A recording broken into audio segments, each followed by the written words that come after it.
नमस्कार दोस्तों, स्वागत है आपका हमारे सेशन प्रवर्तक के यूट्यूब मंच पर। दोस्तों, नरेंद्र मोदी ने करीब 23 वर्ष सत्ता में बिताने के बावजूद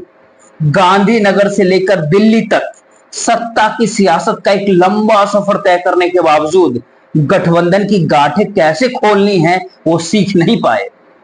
अलबत्ता दूसरी चीजें नरेंद्र मोदी ने जरूर सीखा। सरकार चलाने का तौर तरीका, एक ऐसा तौर तरीका जिसके भीतर जांच एजेंसियां न्याय और इंसाफ के गांठ के रूप में पल्लवी पोषित होती हुई दिखाई दे। एक ऐसा तौर तरीका जिसके भीतर विपक्ष के तमाम सारे नेता को, विपक्ष के नेता को बालक बुद्धि, कभी तो कभी अपने पूर्ववर्ती को रेन कोट पहन करके नहाने जैसी बातें, कभी कभार तो रामायण सीरियल के बाद जैसे हंसी की बातें, तमाम सारे बात आपने करते हुए नरेंद्र मोदी को सुना। और भैंस खोल करके ले जाने, मंगलसूत्र छीन कर ले जाने, ये तमाम सारी भाषण के जरिए आपने बात को सुना ही। लेकिन इतिहास ज्ञान से लेकर के जियो पॉलिटिक्स तक अब नरेंद्र मोदी के ऊपर गठबंधन की राजनीति भारी पड़ रही। अब दूसरों की बातें छोड़ दीजिए, वर्तमान सत्ता के भीतर जिसको भारतीय जनता पार्टी के बजाय एनडीए की सरकार कहा जा रहा है, और इसलिए भी कहा जा रहा है क्योंकि नरेंद्र मोदी के पास इस सत्ता के लिए जो जरूरी ऑक्सीजन चाहिए, उस ऑक्सीजन की सप्लाई दरअसल पटना और अमरावती से दी जा रही है। बिहार और आंध्र प्रदेश से उस ऑक्सीजन की सप्लाई हो रही है, कुछ हद तक मुंबई से हो रही है, महाराष्ट्र से हो रही है, सिंधे गुट की तरफ से हो रही है, नीतीश कुमार की तरफ से हो रही है, तो वहीं चिराग पासवान और चंद्रबाबू नायडू की तरफ से भी हो रही है। लेकिन आज जो जिस प्रकार से ये कहे कि गठबंधन का शिकंजा, एनडीए का पूरा शिकंजा बिखरते हुए दिखाई दे रहा है, वो अब सरकार अब कहीं ना कहीं चंद दिनों का मेहमान बनकर के रह गई है। चंद दिनों का मेहमान इसलिए क्योंकि नीतीश कुमार को भी अपनी राजनीति संभालनी है, चंद्रबाबू नायडू को भी अपनी राजनीति और अर्थनीति दोनों करनी है, एक न शिंदे गुट के सांसदों को भी महाराष्ट्र चुनाव के बाद अपने राजनीतिक भविष्य की चिंता करनी है और अपनी राजनीतिक ठौर ठिकानों को लेकर के मतलब अस्थाई पाठ ढूंढना है। लेकिन इन सब से आगे निकलकर नरेंद्र मोदी को कोई राजनीतिक ठौर ठिकाना नहीं ढूंढना है। नरेंद्र मोदी को अपने सत्ता का ठौर ठिकाना बनाए रखने की कोशिश करनी है, और बिना नीतीश कुमार के, बिना चिराग पासवान के, बिना चंद्रबाबू नायडू के ये होने वाला नहीं है। डोमेस्टिक पॉलिटिक्स की बातें बहुत हो गई, अंतरराष्ट्रीय राजनीति, जी हाँ, अब भारत के भीतर एनडीए गठबंधन के लिए चिंता का सबब बन गई है और करीब करीब ये गठबंधन बिखरने के कगार पर जा पहुंचा। जी हाँ, घरेलू राजनीति की जहां तक बात की जाती है, डोमेस्टिक पॉलिटिक्स की, उसके भीतर किसी को आरक्षण चाहिए, किसी को जाति जनगणना चाहिए, किसी को विशेष राज्य का दर्जा चाहिए, किसी को स्पेशल पैकेज चाहिए, किसी को दिल्ली से हर डिपार्टमेंट में भारी भरकम पैसा पहुंचना चाहिए, सबको सब कुछ चाहिए जियो डोमेस्टिक पॉलिटिक्स में। लेकिन मुद्दा अब दूसरे स्तर पे जा रहा है, अब मामला इजराइल और फिलिस्तीन पे जा रहा है। अब नीतीश कुमार के पॉलिटिकल एडवाइजर कहे जाने वाले, उनके पार्टी के वरिष्ठ नेता, बड़े नेता केसी त्यागी अब खुल करके बयानबाजी कर रहे हैं। नीतीश कुमार के इशारे के बयान केसी त्यागी बयान दे दे, ये हो ही नहीं सकता। केसी त्यागी ने साफ साफ कह दिया कि इजराइल को नरेंद्र मोदी सरकार सहायता रोक दे, क्योंकि जो अमानवीय तस्वीरें निकल के आ रही है फिलिस्तीन से, वो सबको हिला देने वाली है। और जिस प्रकार से भारत में माहौल क्रिएट किया गया कि फिलिस्तीन के समर्थन में कोई पोस्ट करे तो फिर उसको मुकदमा उस पर किया जाए और तमाम तरह की बातें कही जाए, अब वो समय लग चुका है। वो 303 वाला जमाना था 2019 के लोकसभा चुनाव में, 380 सीट, आज 240 सीट पर है नरेंद्र मोदी, बहुमत से 32 सीट का आंकड़ा। और ऐसे में केवल जेडीयू ही नहीं, बल्कि ये कहे कि जेडीयू के साथ साथ आप देखते अगर आगे चले तो चिराग पासवान की पार्टी तो हर मुद्दे के ऊपर नरेंद्र मोदी सरकार से अलग राय, मुख्तलिफ राय रख रही है। चिराग पासवान की पार्टी लोक जनशक्ति पार्टी, लोक जनशक्ति आर पार्टी सीधे सीधे राहुल गांधी के जाति जनगणना की समर्थन कर रही है, सीधे सीधे वक्फ बोर्ड के बिल को लेकर के सरकार से अलग राय रखती है, सीधे सीधे लिटरल एंट्री की विरोध कर रही है, और कई सारे ऐसे मुद्दे हैं। अब सुप्रीम कोर्ट के फैसले को लेकर के जो परिस्थितियां बनी कि ओबीसी आरक्षण, एसटी एससी आरक्षण के बीच सब क्लासिफिकेशन यानी आरक्षण में आरक्षण,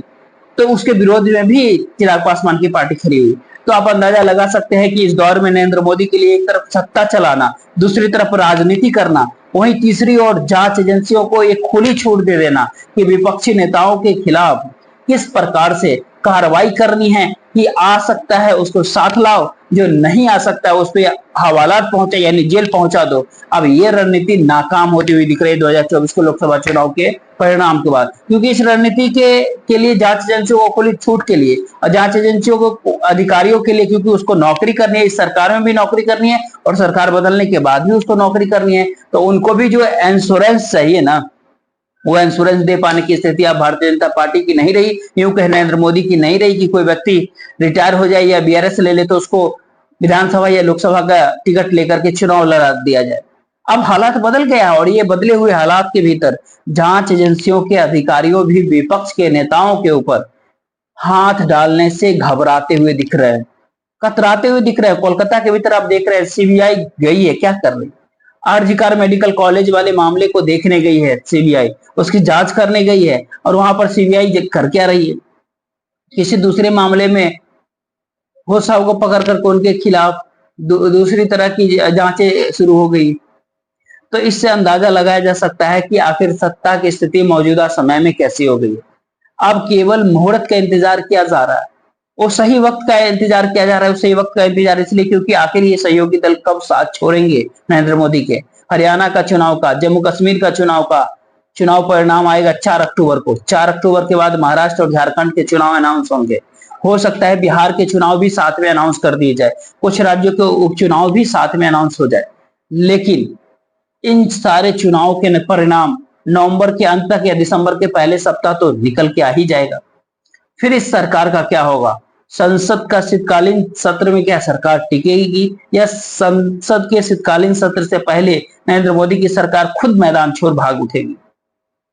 कई सारी मौजूदा दौर में परिस्थितियां एक साथ आकर खड़ी हो गई है। जब ये परिस्थितियां एक साथ आकर खड़ी हो रही है तो एक और नीतीश कुमार की पासमानदा राजनीति कसौटी पर है, एक तरफ चिराग पासवान की दलित राजनीति कसौटी पर है, चंद्रबाबू नायडू की अपनी राज्य को जिस प्रकार से आर्थिक विषमताओं में, आर्थिक परिस्थितियों के भीतर, संकटों के भीतर घिरा हुआ राज्य है, उसको निकालने की चुनौती सुरसा की तरह उनके सामने खड़ी होती है। महाराष्ट्र में एक नाथ शिंदे गुट के 7 सांसद है, उनके सांसदों के सामने हालात ये उत्पन्न हो गए हैं कि महाराष्ट्र के भीतर यदि सत्ता नहीं आई विधानसभा चुनाव में तो कम से कम उद्धव ठाकरे से व्यक्तिगत संबंध तो ठीक रखो, ताकि राजनीतिक पुनर्वास की परिस्थितियां बन सके महाराष्ट्र के भीतर। और इन सब हालात के भीतर नरेंद्र मोदी को अपनी सरकार को घसीटते हुए 5 वर्ष ले भी जाना है, लेकिन उसके लिए कौशल चाहिए होता है, स्किल चाहिए होते हैं, उसके लिए विश्वास की बुनियाद रखनी होती है अटल बिहारी वाजपेयी की तरह। उस अटल बिहारी वाजपेयी की तरफ दरअसल पिछला इतिहास भी काम आ जाता है। पिछला इतिहास भारतीय जनता पार्टी के मौजूदा नेतृत्व के पक्ष में एकदम बिल्कुल भी नहीं है, क्योंकि 10 वर्षों के पिछले इतिहास के भीतर सत्ता का गुरूर है, बहुमत का घमंड है, जांच एजेंसियों का दुरुपयोग की एक पूरी की पूरी श्रृंखला है। और इन सब से आगे निकल करके अगर देखें तो एक अकेला कितनों पर भारी का वो दम्भ है, वो अठास है और उस दम्भ का सार्वजनिक स्वीकारोक्ति है। और सार्वजनिक स्वीकारोक्ति के बाद न तो नीतीश कुमार के पास यहाँ टिकने का कोई कारण बनता है, ना तो चिराग पासवान के पास यहाँ पर कोई टिकने का कारण बनता है, नहीं तो शिंदे गुट और ना ही अजित पवार का टिकने का कुछ कारण बनता है, और ना ही चंद्रबाबू नायडू की टीडीपी के पास एनडीए गठबंधन के भीतर रुकने का कोई कारण बनता है। ट्रेलर तो दिखना शुरू हो गया है, सरकार गिरने करीब करीब तय दिखाई दे रही है, क्योंकि जिस कमजोर नस के ऊपर केसी त्यागी के बयान के माध्यम से भारतीय जनता पार्टी को घेरने की कोशिश की गई है, वो विपक्ष की तरफ से नहीं बल्कि एक है सत्ता के सहयोगी दल के द्वारा जो की गई है। वहां पर भारतीय जनता पार्टी के पास एक लाइन खींचना और प्रो फिलिस्तीन बातें करना, जो भारत के विदेश नीति का हिस्सा होता है। स्वतंत्र फिलिस्तीनी राष्ट्र ये भारत के विदेश नीति का हमेशा से अंग रहा है। शांतिपूर्ण मिडिल ईस्ट ये भारतीय विदेश नीति का एक बहुत बड़ा कह सकते हैं एजेंडा है। और जिस प्रकार की परिस्थितियां विद्यमान है, उन परिस्थितियों के भीतर इजराइल के साथ खुल करके खड़े होने के पीछे भारतीय जनता पार्टी, बीजेपी की अपनी मजबूरी, जो भी भाजपा की रही हो, लेकिन वो मजबूरी जेडीयू की नहीं है, नीतीश कुमार की नहीं, क्योंकि उनको अपनी राजनीति करनी है। जहां पे कास्ट सेंसस के मुद्दे के ऊपर उसके बाद की परिस्थिति में एक बहुत बड़ा मुद्दा फिलिस्तीन से सहानुभूति रखता है। आखिर फिलिस्तीन से सहानुभूति ऐसा नहीं है कि इस भारत देश के अल्पसंख्यक रखते हैं, बल्कि ये कहे कि यहाँ पे भारत के बहुत सारे ऐसे गहरे रिश्ते थे, ये कहने की जरूरत नहीं होती है। लेकिन सवाल है कि आज के दौर में एक तरफ एक ऐसी कमजोर नस को लेकर के जनता दल यूनाइटेड नीतीश कुमार आगे निकल चुकी है, जहां भारतीय जनता पार्टी के पास पीछे मुड़ करके लौटने के पीछे दूसरा कोई रास्ता नजर नहीं आता। चिराग पासवान ऐसे मुद्दे को लेकर के राहुल गांधी के बयान के उनके स्टैंड के समर्थन में जाते हुए दिख रहे हैं। झारखंड से उन्होंने जो सुर में मिलाया, जहां भारतीय जनता पार्टी कभी सोच नहीं सकते हैं जाति की राजनीति की तरफ कभी वो आगे बढ़ते हुए दिखाई दे। चंद्रबाबू नायडू के लिए जो परिस्थितियां, उन परिस्थितियों के भीतर समर्थन वापसी उनके लिए समय की बात है। और समय की बात इसलिए भी है क्योंकि उनको तो इंतजार नीतीश कुमार या चिराग पासवान का है, खास करके नीतीश कुमार का, कि वो इस सरकार से अपनी राहें कब जुदा करते हैं। और नीतीश कुमार की राहें सभी को पता है कि तभी जुदा होगी। अभी तो केवल ट्रेलर दिखा रहे हैं, लेकिन राहें तभी जुदा होगी जब उनके चेहरे के ऊपर और 2015 के चुनावी फॉर्मूले के अंदर बिहार के भीतर चुनाव लड़ने के लिए राष्ट्रीय जनता दल और कांग्रेस तैयार हो जाए। आखिर राहुल गांधी और मल्लिकार्जुन खड़गे तैयार हो जाए, लालू प्रसाद यादव और तेजस्वी यादव खड़े हो जाए, तो इसके लिए दिल्ली की सत्ता की बिसात जो है पटना की राजनीति, पटना से भी प्रभावित हो रही है, फिलिस्तीन की भी वहां भी प्रभावित हो रही है, सामाजिक न्याय के मुद्दे से भी प्रभावित हो रही है। और महाराष्ट्र की जमीनी राजनीतिक हालात, जिस राजनीतिक हालात में 50 खोखे एकदम होके का नैरेटिव शिवसेना के दोनों गुटों ने जिस प्रकार से जमीन के ऊपर बना रखा है, और उसके बाद जनमत महाराष्ट्र के जिस तरीके से व्यवहार करने लगा है लोकसभा चुनाव के भीतर, उसकी एक झलक दिखाई दे चुकी है। तो उसके बाद की परिस्थितियां अब उसके भीतर ज्यादा कुछ कहने के लिए बचता इसलिए भी नहीं है क्योंकि मराठी मानुष सब कुछ बर्दाश्त कर सकता है। मराठी अस्मिता के सवाल को जिस प्रकार से राजनीति के केंद्र में लाने की कोशिश शरद पवार कर रहे हैं, उद्धव ठाकरे कर रहे हैं, उस परिस्थिति के भीतर शिंदे गुट या भारतीय जनता पार्टी के लिए कुछ विशेष बचता नहीं है।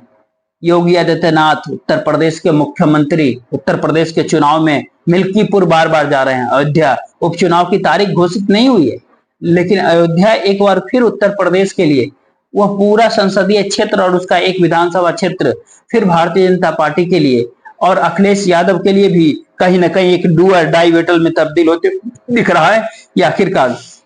अवधेश प्रसाद की छोड़ी हुई सीट पर क्या कुछ होना है, लेकिन जो कुछ होना है वो तो बाद में होना है। सबसे पहले तो महाराष्ट्र का चुनाव होना है, और उससे भी पहले या करीब करीब ये कहे कि उसी के साथ फिलिस्तीन का सवाल जनता दल यूनाइटेड का द्वारा जिस स्ट्रेटेजी से उठाया गया है, आप इस बात से समझ सकते हैं कि ये रास्ता समर्थन वापसी की तरफ जाता है। एक पुराना किस्सा आपको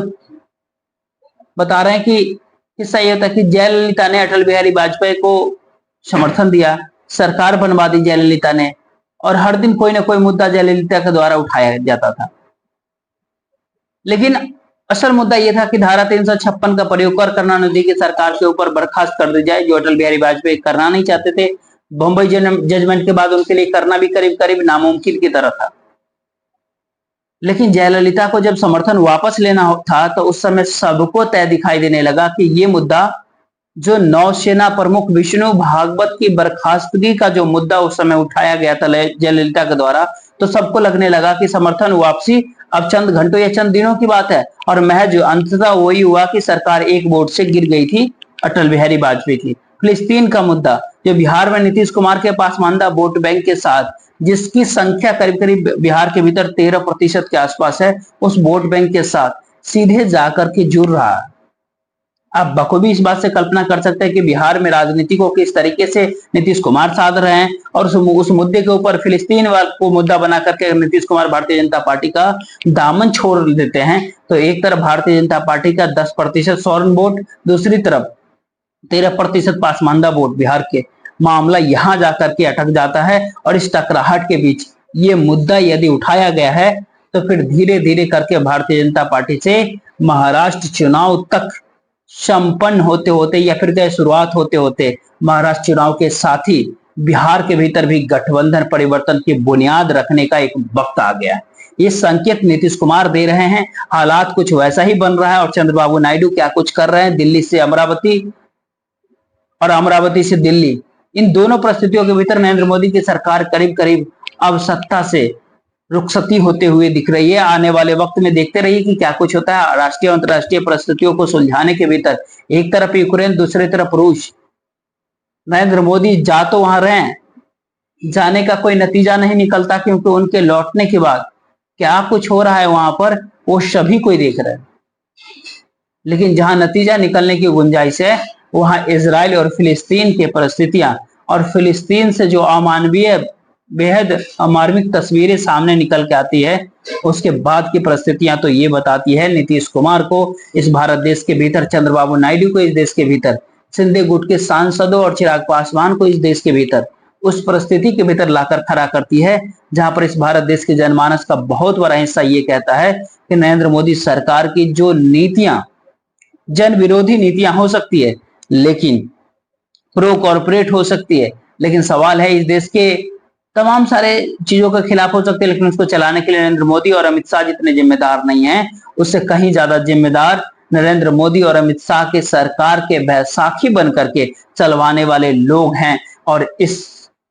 विभाजन से बचने के लिए फिलिस्तीन के मुद्दे का रणनीतिक इस्तेमाल नीतीश कुमार जैसे सीजन पॉलिटिशियन ही कर सकता है। इस बात को शायद नरेंद्र मोदी भी समझ रहे हैं, हिंदुस्तान की राजनीति भी समझ रही है, और इसके पीछे खड़े जो सियासी खेल है उस खेल को कम से कम मंडल, कमंडल और इन सब के बीच मंडल फोर्सेस के साथ अल्पसंख्यकों को साथ जोड़ करके जो चुनावी रणनीति उत्तर भारत के भीतर बनाई जाती रही है, उस रणनीति के सबसे बड़े केंद्र में रहे हुए लोगों में से जो अभी भी सक्रिय राजनीति के भीतर जो चंद लोग एक्टिव हैं, उनमें से अगर नीतीश कुमार जैसे लोग हैं, उनकी पार्टी की तरफ से मुद्दा अगर निकल के आया है तो इससे साफ जाहिर होता है कि अब